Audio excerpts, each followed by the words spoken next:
नमस्कार आदाब दोस्तों। तो चलिए आज फिर हम आप लोगों के लिए लाए देश और दुनिया की तमाम ताजा बड़ी खबरें, ब्रेकिंग न्यूज हेडलाइंस, एक एक करके तमाम बड़ी खबरें आपके सामने रखेंगे। सबसे पहली और बड़ी खबर में आपको बताएंगे दोस्तों कि गाजा के अंदर इजराइल और हमास के बीच चल रहे संघर्ष में हमास को एक और बड़ी कामयाबी मिल गई है।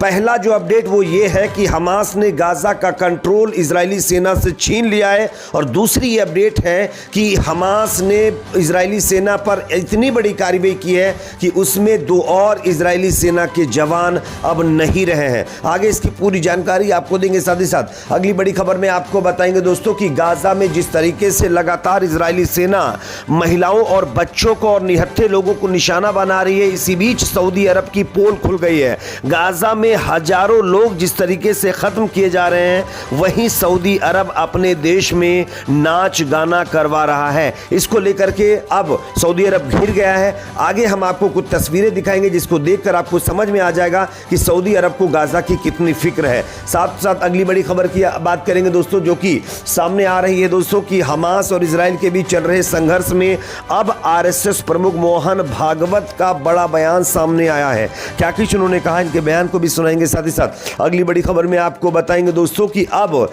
इजरायली सेना और इजरायली सरकार इंटरनेशनल कम्युनिटी का जो सपोर्ट था वो लगातार खोती जा रही है। पहले ब्राजील, उसके बाद जो है ब्रिटेन, और उसके बाद अब कनाडा ने भी इजराइल का साथ छोड़ दिया है। और जिस तरीके से इजरायली सेना गाजा पट्टी में निहत्थे लोगों को निशाना बना रही है, इस पर कनाडा के पीएम जो ट्रूडो हैं, उन्होंने इजरायली पीएम नेतन्याहू को फटकार लगाई है। किस तरीके से, इसकी भी जानकारी आपको देंगे। साथ ही साथ अगली बड़ी खबर में आपको बताएंगे दोस्तों कि इजराइल की सेना गाजा के अल शिफा हॉस्पिटल में घुसकर जबरदस्त तरीके से दोस्तों जो है गदर मचाए हुए हैं। किस तरीके से, इसकी कई तस्वीरें वीडियो सामने आ रही है जो आगे आपको दिखाएंगे। साथ ही साथ अगली बड़ी खबर में आपको बताएंगे दोस्तों कि गाजा के अंदर इजरायली सेना के साथ अब खबर ये आ रही है कि एक और देश की सेना मिलकर के हमास से इस जंग में लड़ाई कर रही है। इसको लेकर बड़ा खुलासा हुआ, इसकी भी जानकारी देंगे। साथ ही साथ अगली खबर में आपको बताएंगे दोस्तों कि हमास नहीं, पत्रकारों को ढाल बनाकर इजरायली सेना किस तरीके से गाजा के अंदर इस संघर्ष को आगे बढ़ा रही है। इसको लेकर के एक पत्रकार ने अपनी आप बीती सुनाई है, जो आगे आपको सुनना चाहिए। इन तमाम खबरों की जानकारी विस्तार से देंगे। उससे पहले आपसे एक छोटी सी रिक्वेस्ट करेंगे दोस्तों, अगर आपको भी लगता है कि गाजा के अंदर जिस तरीके से इजरायली सेना लगातार बेकसूर लोगों को निशाना बना रही है, इसके खिलाफ इंटरनेशनल क्रिमिनल कोर्ट में इजरायली सेना के खिलाफ और वहां के पीएम के खिलाफ कार्रवाई होनी चाहिए, तो कमेंट सेक्शन में अपना फीडबैक जरूर दीजिए। इस वीडियो को ज्यादा से ज्यादा लाइक करिए, शेयर करिए, चैनल पर नए तो सब्सक्राइब करके बेल आइकन को जरूर प्रेस कर लीजिए। बात करेंगे पहली और बड़ी खबर की। जैसा कि आप जानते हैं दोस्तों, एक दिन पहले ही इजराइल की तरफ से और वहां के रक्षा मंत्री की तरफ से यह दावा किया गया था कि गाजा पट्टी के अंदर जो हमास है वो अपना कंट्रोल खो चुका है और हमने पूरे गाजा पर कब्जा कर लिया है। लेकिन दोस्तों, गाजा के अंदर ऐसा कुछ भी नहीं है। खबर ये आ रही है कि यह दावा इजरायली सेना का पूरी तरीके से झूठ साबित हुआ है। किस तरीके से, मैं आपको स्क्रीन के ऊपर एक खबर दिखा रहा हूं। आईडीएफ ने खुद कहा है कि कल ही गाजा के अंदर, यानी आज सुबह गाजा के अंदर उनके 2 और सेना के जवान इस दुनिया में नहीं रहे हैं, यानी कि उनको हमास ने खत्म कर दिया है। अब सवाल यह खड़ा होता है कि अगर इजराइल कह रहा है कि हमास ने अपना कंट्रोल गाजा से खो दिया है, तो आखिरकार इजरायली सेना के इन जवानों को खत्म कौन कर रहा है? और कहीं ना कहीं इजरायली सेना का यह दावा इसी खबर से झूठा साबित होता है, यानी कि 2 और इजरायली सैनिकों को हमास ने गाजा के अंदर खत्म कर दिया है। अगली बड़ी खबर की बात करेंगे जो कि सामने आ रही है सऊदी अरब से। गाजा में हजारों लोगों को किस तरीके से खत्म किया जा रहा है, इसको लेकर पूरी दुनिया गमगीन है दोस्तों। लेकिन सऊदी अरब जैसे मुल्क अपनी औकात दिखा रहे हैं। मैं आपको खबर दिखा रहा हूं, देख सकते हैं। गाजा में हजारों लोग खत्म किए जा रहे हैं, लेकिन सऊदी में जो है नाच गाना किया जा रहा है। 57 देशों की मीटिंग फेल हुई तो घिरे मुस्लिम देश, वहीं दूसरी तरफ सऊदी अरब ने अब अपने यहां एक और नाच गाने की पार्टी करवाई है। मैं आपको उसकी तस्वीरें भी दिखा रहा हूं, आप देख सकते हैं। सऊदी अरब में स्पोर्ट्स और म्यूजिक फेस्टिवल जारी रहने को लेकर के उसकी लगातार आलोचना हो रही है।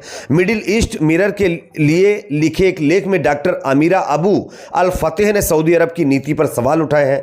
उपन्यासकार और लेखिका अमीरा ने कहा कि अब तक 11,000 से ज्यादा फिलिस्तीनी खत्म कर दिए गए, लेकिन किसी एक्शन पर इस्लामिक देशों में सहमति नहीं बन सकी है। वह लिखती हैं कि 36 दिनों तक गाजा पर लगातार कार्रवाई जारी रहने के बाद इस्लामिक सहयोग संगठन जागा और मीटिंग भी हुई, तो उसमें कोई नतीजा नहीं निकला। और आप देख सकते हैं कि यानी सऊदी अरब के अंदर लगातार नाच गाना करवाया जा रहा है। इससे ही समझ में आता है कि सऊदी अरब देश गाजा को लेकर कितना चिंतित है। अगली खबर की बात करेंगे दोस्तों, जो कि सामने आ रही है। मोहन भागवत जो आरएसएस चीफ है, उन्होंने गाजा को लेकर के एक बड़ा बयान दिया है। मैं आपको खबर दिखा रहा हूं, आप देख सकते हैं। बताया जा रहा है कि राष्ट्रीय स्वयंसेवक संघ प्रमुख मोहन भागवत ने कहा है कि केवल अहिंसा ही इजराइल फिलिस्तीन विवाद को समाप्त कर सकती है। सोमवार शाम नागपुर के एक जैन मंदिर में एक समारोह में बोलते हुए भागवत ने कहा कि भगवान महावीर की शिक्षाओं का उल्लेख करते हुए अहिंसा को सबसे बड़ी ताकत बताया। उन्होंने कहा केवल साहसी लोग ही अहिंसा को चुनते हैं,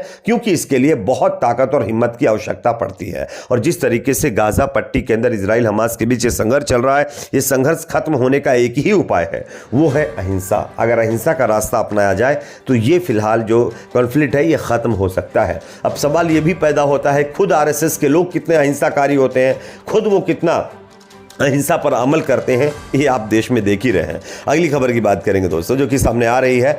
अब इंटरनेशनल कम्युनिटी का सपोर्ट इजराइल की सेना, वहां की सरकार खोती हुई दिखाई दे रही है। आप देख रहे होंगे जहां एक तरफ अमेरिका अपना कदम पीछे हटा रहा, तो वहीं ब्राजील और ब्रिटेन के बाद अब कनाडा ने भी इजराइल को फटकार लगाई है। फटकार इसलिए लगाई है क्योंकि इजराइल गाजा के अंदर निहत्थे बेकसूर लोगों को निशाना बना रहा है। मैं आपको खबर दिखा रहा हूं, आप देख सकते हैं। बच्चों पर कार्रवाई पर जस्टिन ट्रूडो ने की इजराइल को घेरने की कोशिश। हालांकि बेंजामिन नेतन्याहू ने इस पर जवाब जरूर दिया है, लेकिन कनाडा ने अब ये साफ कहा है कि इजराइल को गाजा के अंदर बेकसूर महिलाओं और बच्चों को निशाना नहीं बनाना चाहिए। हमास पर कार्रवाई करे चलेगा, लेकिन उसकी आड़ में बच्चों पर जिस तरीके से चीज़ें की जा रही हैं वो एक्सेप्टेबल नहीं है।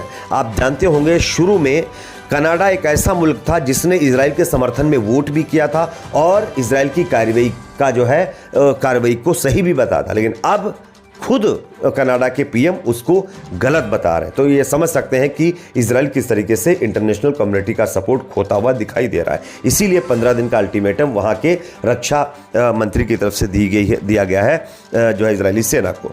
अगली बड़ी खबर की बात करेंगे दोस्तों, जो कि सामने यहां पर आ रही है। अल शिफा हॉस्पिटल से, गाजा के अंदर एकलौता ऐसा हॉस्पिटल जहां पर हजारों की तादाद में मरीजों का इलाज चल रहा था, लेकिन अब इस हॉस्पिटल के अंदर भी इजरायली सेना अपना क्रूर रवैया दिखा रही। मैं आपको खबर दिखा रहा हूं, आप देख सकते हैं। अल शिफा हॉस्पिटल में इजरायली सेना घुस गई है। वहां पर कई बेकसूर लोगों को इजरायली सेना ने खत्म कर दिया। महिलाओं बच्चों तक नहीं बख्श रही है, और इससे यह साबित होता है कि इजराइल की सेना में भरे लोग और वहां के जितने भी लोग हैं वो नस्ली किस तरीके से होते हैं। अगली खबर की बात करेंगे, जो कि सामने आ रही है दोस्तों। यहां पर इजराइल के साथ हमास के खिलाफ गाजा में सिर्फ इजराइल की सेना नहीं बल्कि फ्रांस की भी सेना यहां पर इस संघर्ष में शामिल हो चुकी है। मैं आपको उसका एक वीडियो भी स्क्रीन पर दिखा रहा हूं, आप देख सकते हैं। इसमें आप देख सकते हैं एक ट्रूप्स के वर्दी पर जो एक स्टिकर लगा हुआ है वो कहीं ना कहीं फ्रांस की सेना का है। इससे साबित होता है कि इजरायली सेना फिसड्डी साबित हो रही है, इसलिए उसको फ्रांस का सपोर्ट लेना पड़ रहा है।